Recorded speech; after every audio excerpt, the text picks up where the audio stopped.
Hi, folks. Just checking in this week. It's hard to believe that it's already week 6 out of 8 weeks. So things are gonna be hopping here pretty soon.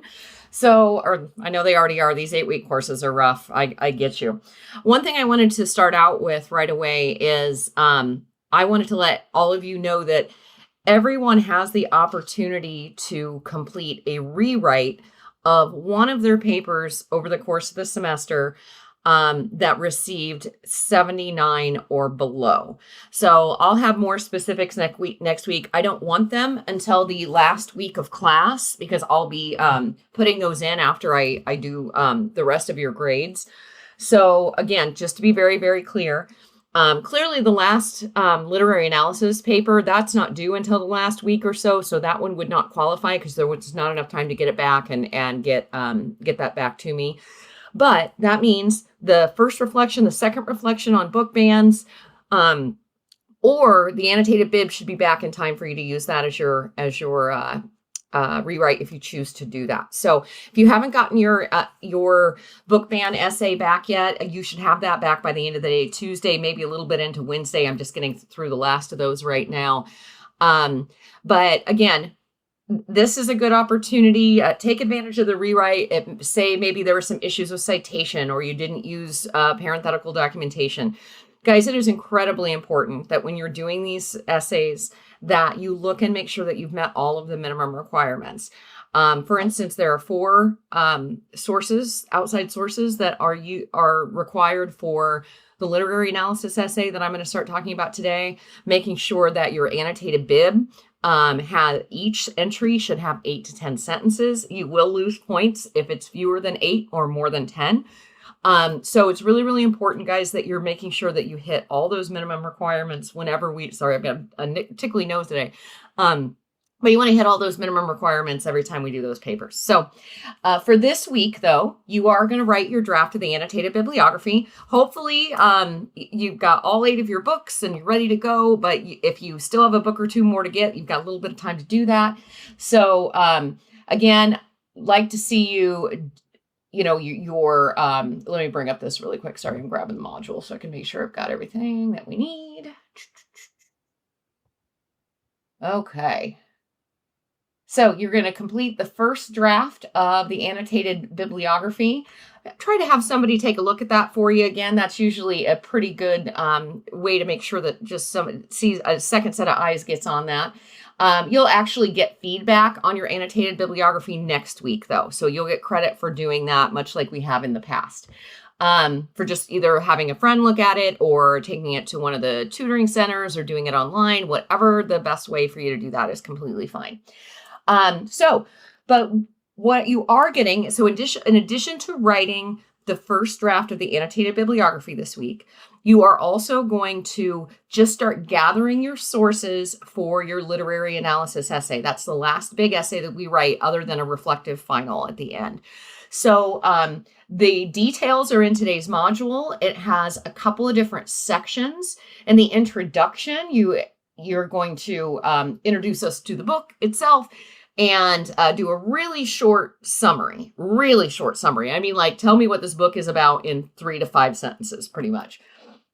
And then you're going to look at the biographical sketch and historical setting. That means you are going to go in and look at information about the author's life and information about the time period that the author was either writing about or writing in. And that will kind of give you a little bit of context for the essay. And there are some prompts in that section as well. Then, of course, you're going to do an analysis of the writing. You have already chosen your book, your young adult literature book. And then you want to make sure you find some kind of critical analysis of the piece. Critical analysis is really easy to find, though. A lot of people think they need to be looking for something that says, hey, this is a critical analysis.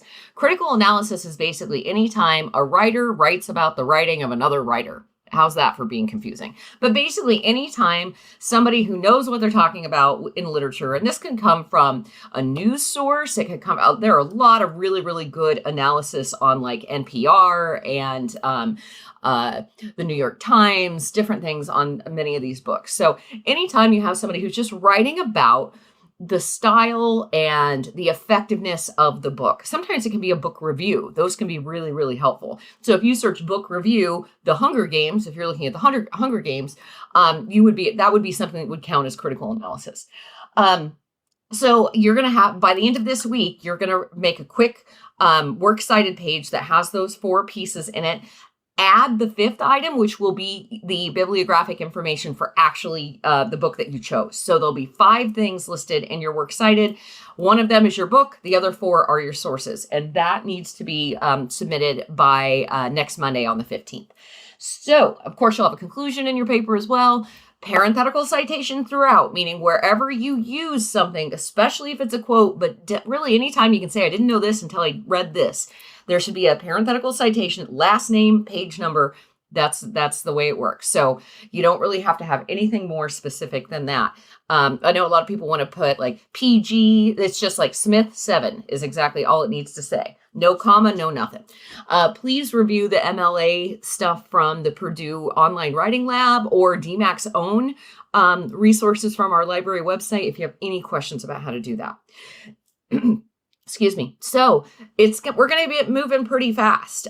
You've only got a couple of more weeks left. We will complete this annotated bibliography.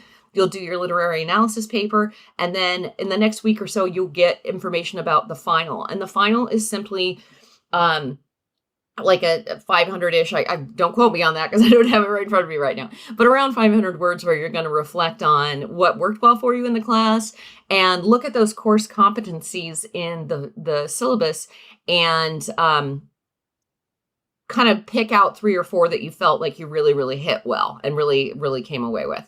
You can see my cat is like disturbing my laundry in the back. Excuse me. Anyway, just want to let you guys know that there's a lot going on. We've got a lot coming up. Please make sure that you are reading those assignment requirements and details as closely as possible, and reach out if you have any questions. I'm happy to have a Zoom meeting with you or just a quick exchange in email. We've been doing a lot of that, which is great. And if you have any questions, though, don't hesitate to reach out. So have a great week, everybody, and I will see you again next week.